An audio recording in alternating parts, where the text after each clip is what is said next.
Welcome to the second part of this brief collector's guide to pre-publication Stephen King materials. For this section about proofs, galleys and advanced reading copies, also known as advanced review copies or ARCs, I'd like to use It as an example. King's deadline for submitting his text of It was February 1st, 1986. He sent Viking an almost 1600-page printout containing many handwritten corrections and changes, as well as an electronic version of his text saved on 14 5-inch floppy disks. The publication date was set at September 15th, 7.5 months after the delivery date. For a successful book release, it's important to promote and advertise well, but also to get as many reviews as possible in newspapers and magazines during August, September and October, which meant sending out advance copies of this epic novel as early as possible to give reviewers time to read. Once the editorial process was complete and the text was ready for typesetting, it was shipped to the printer ASAP. In the case of It, this was around the end of March, and the printer was R.R. Donnelly & Sons. Before production of the actual first edition books could start, the printer was asked to make 3 different types of proofs. A very small amount, usually 3 or 4, of sets of unbound proof pages on which King, his editor and a proofreader could make changes to the text and correct typesetting errors. Secondly, a number of paperback copies to be sent to reviewers and booksellers. In the case of It, Viking ordered approximately 50 copies. And thirdly, the blue proof, a final proof copy of the text that incorporated all of the changes made by King and his editor on the first set of proof pages. Usually only 1 copy of the blue proof is made, and it's the very last opportunity for the publisher to make corrections to the text before actual production of the first edition starts. Here is one of those 50 paperback proof copies. Since time was of the essence, the text in these books doesn't contain any of the changes or corrections that King made on his unbound proof pages, which is why it says Uncorrected Page Proof on the cover. In the case of It, these red proofs were ready to ship to reviewers around June of 1986, a good 3 months before publication day. In the case of King's recent novel Fairy Tale, published on September 6, 2022, distribution of the US Uncorrected Proof began in May, 4 months before pub day. Here are some pictures of uncorrected proof copies of other King novels. Apart from allowing reviewers and booksellers to read the novel several months before it comes out, they also give them the following important information: the estimated publication date, the issue price, how many will be printed, and a notice that these proofs are confidential, not to be sold to the public, and not to be quoted from unless the quote has been verified with the finished book. Because, in theory, King could have made a change on his page proofs to the text that's being quoted, or cut it out of the novel completely. Let me show you a few examples of how the text and the typesetting in the red It proof were clearly not finished yet. The page numbers are handwritten, because at that point the pagination would almost certainly change, and it was too costly to typeset page numbers for the uncorrected proof alone.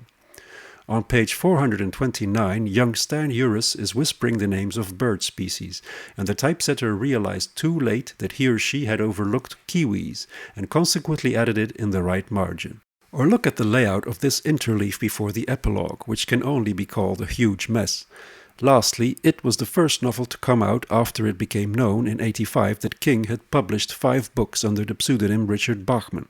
The red proof doesn't list these 5 titles on the also from the same author page, and it was King himself who added them on his set of proof pages. The It proof also has a sticker with a few facts that convey how successful the publisher believes the release of the book will be, something that caused reviewer Leslie Friedler to make a snarky comment. The publisher didn't include warm praise for King with the bound galleys of It, but only cold facts and figures: a first printing of 800,000 copies, selection by the Book of the Month Club, and movie rights sold to ABC. The terms uncorrected proof, galley, and ARC are often used indiscriminately for these preliminary versions. The cover of this Dead Zone Signet proof boasts all 3 at once. Proof just means that the text in that form is subject to change, yet to receive final author and publisher approval. The word galley stems from the age of letterpress printing and was originally the name of the oblong tray that holds the type once set, and ARC stresses the exclusivity of advanced reading. The term ARC is sometimes used for a book that isn't a proof copy, but I'll come back to that later. There are famously 2 states of the Pet Sematary proof. To save time, Doubleday editor-in-chief Sam Vaughan ordered a rumored 50 proof books with what were actually scaled-down photocopies of King's submitted computer printout, bound in pictorial wraps.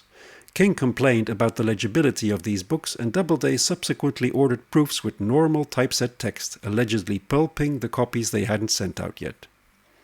HarperCollins in the UK made this lovely partial proof of Black House to whet the appetite, which reproduced and reduced the first 213 pages of King and Straub's uncorrected, unedited typescript.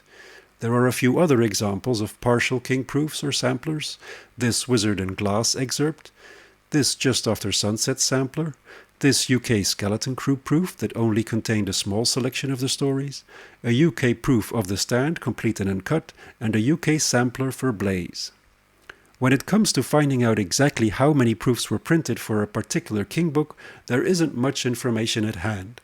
Your best option is to check the darktower.org, a wiki compiled over the years by a hive mind of King collectors. The proof with the highest print run is undoubtedly Rose Madder, with an estimated 10,000 copies produced. Inversely, there are quite a few proofs of which there is only one known copy. About 20 years ago, Hodder and Stoughton, King's UK publisher, took up numbering their proofs, which is handy. 100 numbered copies of the 7th Dark Tower book were distributed, 150 of Dumaki, 200 of Under the Dome, and so on. Turning now to proofs made for internal use only by the publisher or the printer. On occasion, but very rarely, an unbound in-house proof with handmade corrections, an original you could say, makes its way into a private collection. These unbound cut Galley pages, for instance, were used at R.R. Donnelly's to print the first edition of It. These are original internal proof pages of The Stand, complete and uncut. Here are Galley pages of The Plant, not to be disturbed, and long Galley pages of The Shining and Danse Macabre are also in private hands. In the very final stages of the proofing process, a proof is produced where the pages are already folded into gatherings. I myself have seen what is called the blue proof or blue line proof of King's books It, Misery, Danse Macabre, The Eyes of the Dragon, and The Talisman. Also known as the blues or dialogues, they are a photographic proof that, during the photo typesetting era, used to be produced direct from photo negatives, all text on the pages appearing in blue. They are made by the printer to prove the pagination and that the book will assemble correctly into gatherings. They are checked at the printers and then sent to the publisher. The publisher is asked to indicate corrections, cleans and fixes to be made. On the half-title page of the It Blue proof, under the Viking ship, a list is written out of pages with issues, and the kind request to see confirming blues of the above pages. With It, someone at Viking asked to move the logo down a bit on the title page. The printer obliged, sent the confirming page back to Viking, and someone named Dan taped the new page in place and signed off on this correction on the 23rd of June 1986, a little under 3 months before publication day. Similar to the blues are F&Gs, which stands for folded and gathered. Here we are yet another step closer to the finished product. A complete printed book in a stack of signatures that has not yet been bound into the hardcover casing. An unbound text block, basically. Here are a few examples: the Gunslinger, the Drawing of the Three, the Wastelands, and the Dark Tower. Lastly, I should also mention review copies. Once the first batch of finished first editions arrives at the publisher, they will often do another mailing to reviewers and the like. Sometimes the book is marked, for instance with a sticker, like this Dreamcatcher, or a stamp, like in this first edition of The Shining, with the compliments of Doubleday and Company, Inc. A review copy would have been sent out with a card, a note, or a letter from the publisher. Author photos are also often included. These books will sometimes be referred to as ARCs as well, but they are no longer proof copies. The text is final and can be quoted. Occasionally, review copies get sent out that are still not quite finished, like the dust jacket of this It review copy that has a blank flap, which tells me that for It, the text for that jacket flap was the very last thing the publisher sent through to the printer.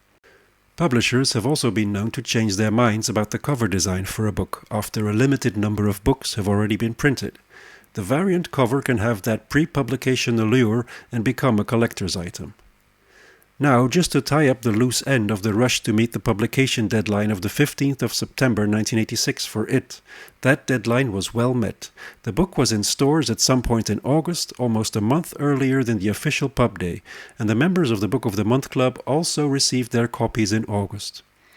Thanks very much for watching this video that I made as part of the output of the research project Creating Suspense Across Versions, Genetic Narratology and Stephen King's It, currently underway at the University of Antwerp and funded by the FWO, the Flemish Research Council. Until next time.